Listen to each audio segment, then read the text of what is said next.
we think of the nativity and the coming of Christ and his birthday, but he wants to birth something in you, through you, and it might not look like you anticipated. And so we started traveling. We would go out of the country and on into having kiddos. We weren't here.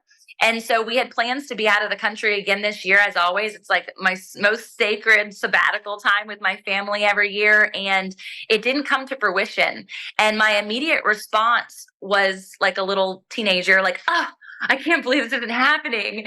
And I was so frustrated. I'm like, what do you mean I have to be home for Christmas? I don't even know what that looks like because it has been so long since we've just been here. And because I've gotten so good at when I travel, that's when I'll rest. I rest all the time. I rest every morning. I rest. I operate out of rest, but I mean like no entrepreneurship, no opening my computer. I am always on when I'm home because my office is like earshot from me. And so it's like, that's the place that I thrive though. Like I love creation. I love being in that place. And so taking this like momentary sabbatical, I have to be out of it.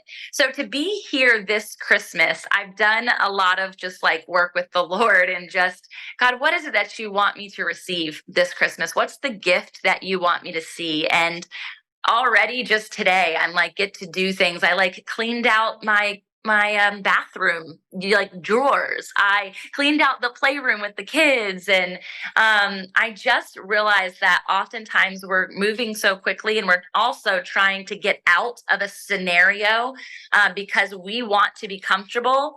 And God is trying to get into that scenario with you, so that he can teach you how to be comfortable regardless of circumstances, and that peace that transcends all understanding. So you could pluck me out right now and take me into a prison cell and I still find peace in it. I'd be like, throw me a book, throw me a bone. I got the Bible in here. I'm good. Right. So like thinking about what does that look like for you in this season, that regardless if you're at a holiday party, regardless if you're at the church service on Christmas Eve and they're not singing the song that you want, regardless if you're at a family table that you thought would be peaceful and it ends up being chaotic, or vice versa. What you thought was chaotic and you came in walking on eggshells is now has peace, and you're like, is this real? Is this person really, or are they about to just like stab me in the back? Any of the things that are going on in your flesh, I just encourage you, like Jesse was saying, like, how are you the person who is coming in to transform those situations? Because you expect God to show up, and God's going to show up through you if you're in that space of surrender. So I'm in a fun spot for Christmas this year, and that is home, and rewriting what was tradition and story for my family. What does it look like when they come down our stairs Christmas morning versus what it was like when I was little. You know, I'm reminded of a story, Tamara, Oh my gosh, I can't believe it. of a younger bearded pastor who was in a church and thought that's what church was supposed to be. And then God took us out of that church and put us in a home, and we started doing the session. And then I said, this is what church was supposed to be. I'm never going back into a church. And then he took me back into a church. All he's done for you this season is he took you out of it to undo what it was. But we get into a place where we don't want to go back. And he said, that's not what I did it for.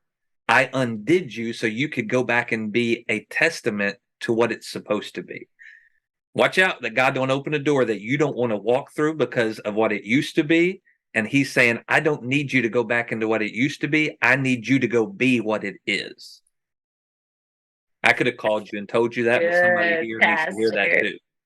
So Because good. I had to walk back into church. I argued with God. I took an interim role for 6 months because it took that long.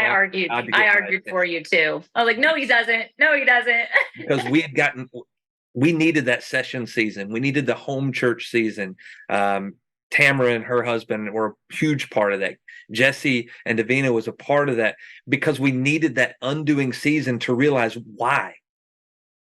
And you have to get out of it sometimes to realize the why behind it. But he doesn't want to reveal the why and then not put you back into it so you can be an agent of change. That's why you're a Christian entrepreneur, because the entrepreneur field right now is moving in a direction. He doesn't want to change all that. He wants to change you and then put you in that space so you begin to affect it. If you put a magnet in the middle of something, in the middle of a group of metal, guess what? That metal will respond to it. It just will. It has no choice but to it.